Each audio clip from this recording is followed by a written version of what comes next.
Assalamualaikum warahmatullahi wabarakatuh. Halo teman-teman semuanya. Perkenalkan, nama saya Syahdatul Afdal dari Departemen Administrasi Publik, Fakultas Ilmu Sosial dan Ilmu Politik dengan nomor BP 2210842036. Jadi, di sini saya akan menerangkan materi untuk memenuhi tugas UTS Dasar-Dasar Ilmu Sosial. Jadi, saya akan menjelaskan tentang ruang lingkup dan perkembangan ilmu sosial, yang di dalamnya mencakup pengertian ilmu sosial, karakteristik ilmu sosial, dan ruang lingkup ilmu sosial itu sendiri. Tanpa berlama-lama lagi, saya akan langsung saja masuk kepada materi yang pertama, yaitu pengertian ilmu sosial. Dalam kehidupan bersosialisasi dan bermasyarakat, manusia adalah objek dari ilmu sosial. Dengan demikian, ilmu sosial pada dasarnya adalah ilmu yang mempelajari bagaimana hubungan manusia dengan manusia lainnya dan bagaimana hubungan manusia dengan lingkungannya.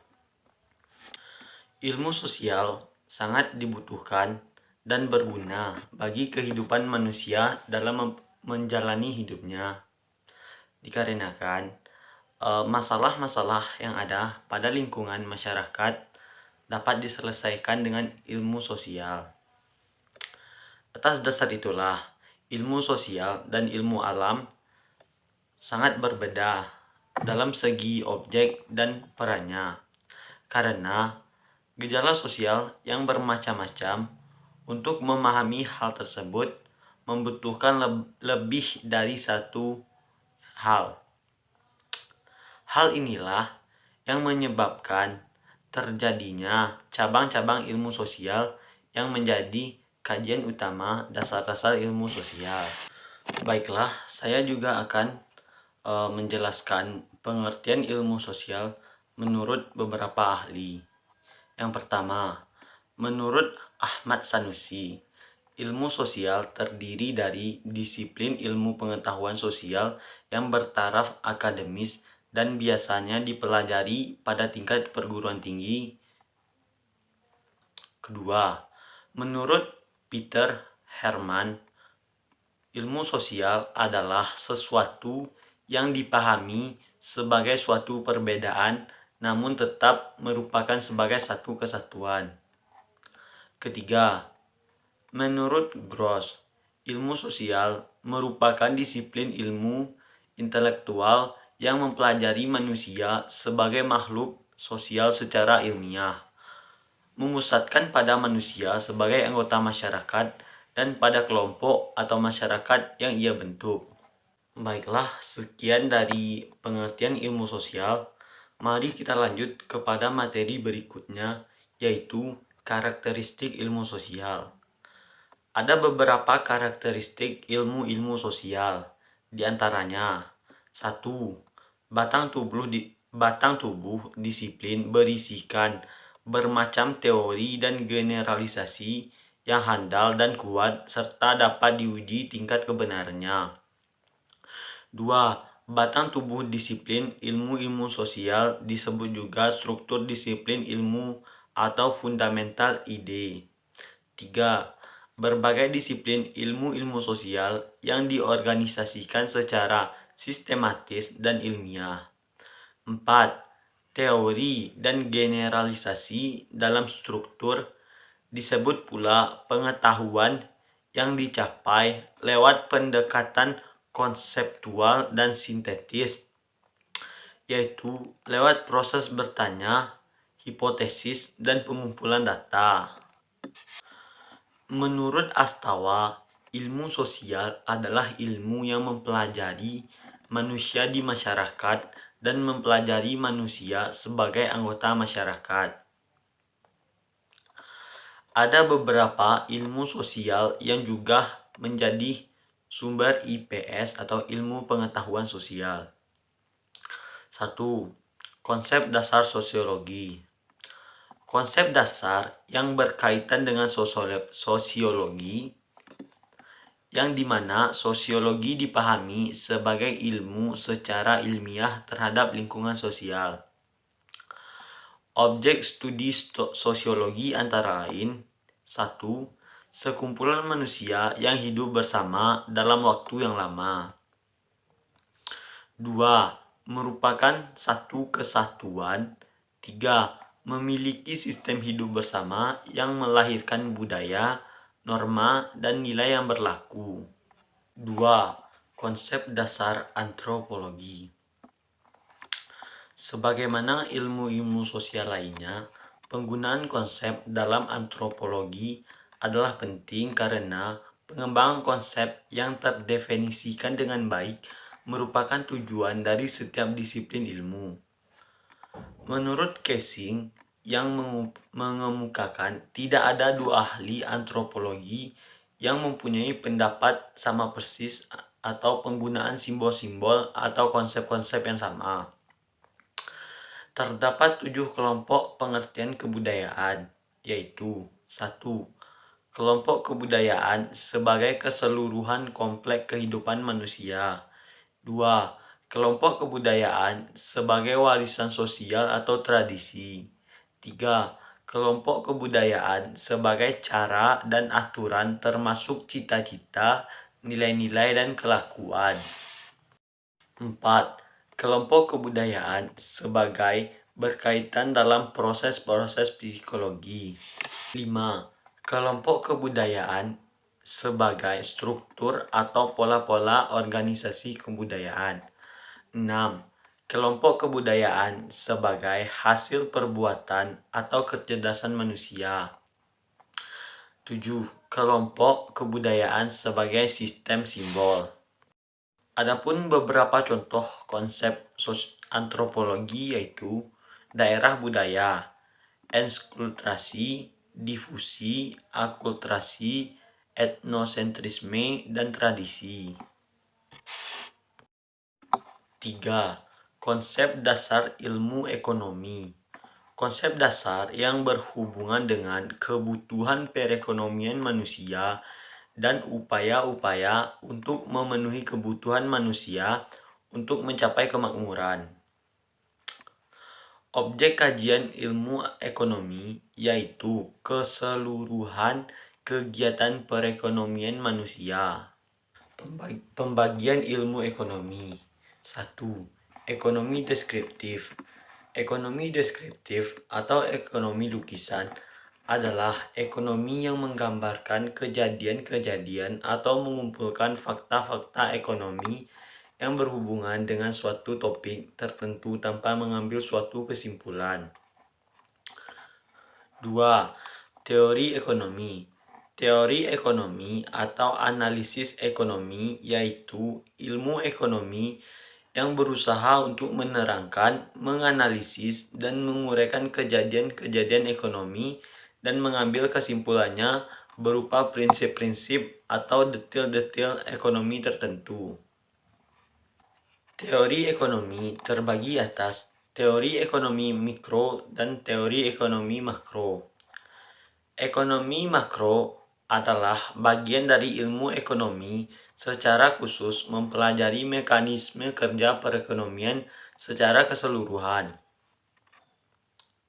Sedangkan ekonomi mikro adalah bagian ilmu ekonomi yang mempelajari perilaku individu dalam rumah tangga produksi dalam mengalokasikan sumber daya yang terbatas. 3. Ekonomi terapan. Ilmu ekonomi yang berusaha menggunakan kesimpulan atau dalil yang telah diambil di dalam ekonomi teori untuk memperbaiki tindak atau kurang menguntungkan dan atau berusaha untuk meningkatkan kehidupan ekonomi ke taraf yang lebih tinggi. 4. Konsep dasar geografi. Konsep dasar yang berkaitan dengan proses kehidupan di bumi yang menyangkut gejala dan proses alamnya, yang melibatkan kehidupan manusia, tumbuhan, dan binatang untuk menjadi penghuni bumi. Objek studi geografi ada dua, yaitu objek material dan objek formal. Objek material geografi. Objek material adalah objek ilmu geografi yang berhubungan dengan substansi dari material yang dipelajari. Objek material ilmu geografi pada lingkungan alam terdiri atas litosfer, hidrosfer, atmosfer, dan biosfer. Sedangkan objek material ilmu geografi pada lingkungan manusia terdiri atas geografi sosial, geografi penduduk, geografi ekonomi. 2. Objek formal geografi. Objek formal merupakan sudut pandang yang digunakan dalam ilmu geografi untuk memecahkan dan memahami objek material. Objek formal juga merupakan perbedaan antara ilmu geografi dengan ilmu lainnya. Walaupun mengamati objek material yang sama. 5. Konsep dasar sejarah. Konsep dasar sejarah yang menjadi kajian sejarah yang semua kehidupan manusia di masa lalu, sekarang, dan masa yang akan datang. 6. Konsep dasar ilmu politik. Konsep dasar politik yang akan membahas mengenai teori dan praktek politik, serta gambaran dan analisis sistem politik yang berkenaan dengan kekuasaan, sumber kekuasaan, konflik, dan pengambilan keputusan. 7. Konsep dasar psikologi sosial.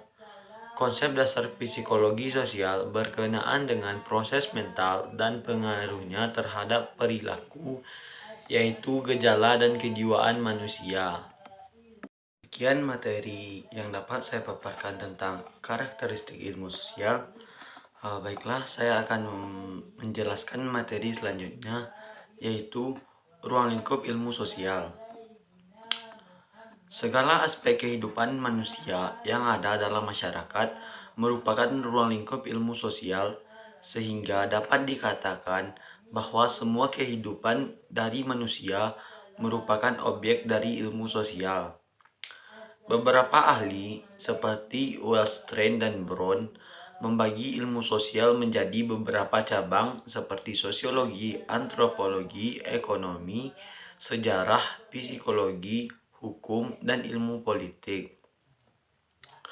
Perbedaan dari pendapat kedua ahli tersebut adalah Wellstra menambahkan geografi ke dalam salah satu cabang ilmu sosial.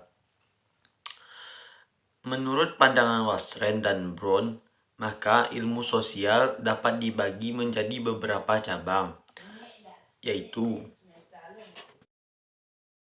1. Antropologi adalah ilmu yang mengkaji tentang manusia itu sendiri dengan berusaha mempelajari manusia, mulai dari bentuk fisik, masyarakat, hingga kebudayaannya. 2. Ekonomi. Menurut Albert L. Myers, ilmu ekonomi adalah ilmu yang mempersoalkan kebutuhan dan pemuas kebutuhan. Kebutuhan adalah segala keperluan manusia terhadap barang ataupun jasa yang diperlukan. Dalam kata lain, dapat juga dikatakan sebagai ilmu tentang bagaimana cara manusia dalam melaksanakan pemenuhan kebutuhannya. 3. Sejarah. Sejarah adalah ilmu sosial yang mengkaji tentang kehidupan masa lampau yang memiliki hubungan dengan manusia. Masa lampau, masa lampau atau masa lalu yang dimaksud dalam sejarah adalah zaman sejak manusia ada hingga zaman sekarang. 4. Politik. Politik adalah ilmu sosial yang mengkaji tentang kepemerintahan dari sebuah negara yang menjadi objeknya adalah kebijakan pemerintahan, mulai dari proses terbentuknya hingga akibatnya. 5. Psikologi. Psikologi adalah ilmu yang membahas mengenai proses perilaku dan proses mental manusia. Objek kajian psikologi didapat dari mengamati perilaku seorang manusia dalam berinteraksi dengan lingkungan sekitarnya. 6.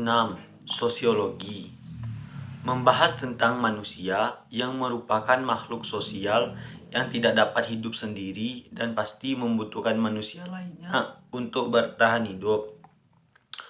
Oleh karena itu, manusia selalu berinteraksi dengan manusia lain yang menyebabkan adanya hubungan timbal balik antara manusia tersebut, baik secara individu maupun kelompok. 7. Hukum. Hukum adalah ilmu sosial yang mengkaji tentang sistem aturan yang mengatur tingkah laku manusia dalam bermasyarakat dan juga menjadi acuan bagi penguasa negara dalam menjalankan tugasnya. 8. Geografi. Menurut Estornes, geografi berarti tulisan tentang bumi. Namun yang dimaksud bukan hanya fisik alamiah bumi saja, namun juga mengkaji tentang semua gejala dan proses yang ada di permukaan bumi. Geografi lebih menekankan pada hubungan kehidupan manusia dengan alamnya, sehingga beberapa ahli tidak memasukkannya ke dalam ilmu sosial, melainkan ilmu alam. Jadi, dari beberapa paparan materi di atas, dapat saya simpulkan, ilmu sosial pada dasarnya adalah ilmu yang mempelajari bagaimana hubungan manusia dengan manusia lainnya dan bagaimana hubungan manusia dengan lingkungannya. Menurut Astawa, ilmu sosial adalah ilmu yang mempelajari manusia di masyarakat dan mempelajari manusia sebagai anggota masyarakat. Segala aspek kehidupan manusia yang ada dalam masyarakat merupakan ruang lingkup ilmu sosial, sehingga dapat dikatakan bahwa semua kehidupan manusia merupakan objek dari ilmu sosial. Beberapa ahli seperti Wellstrand dan Brough membagi ilmu sosial menjadi beberapa cabang, seperti sosiologi, antropologi, ekonomi, sejarah, psikologi, hukum, geografi, dan ilmu politik.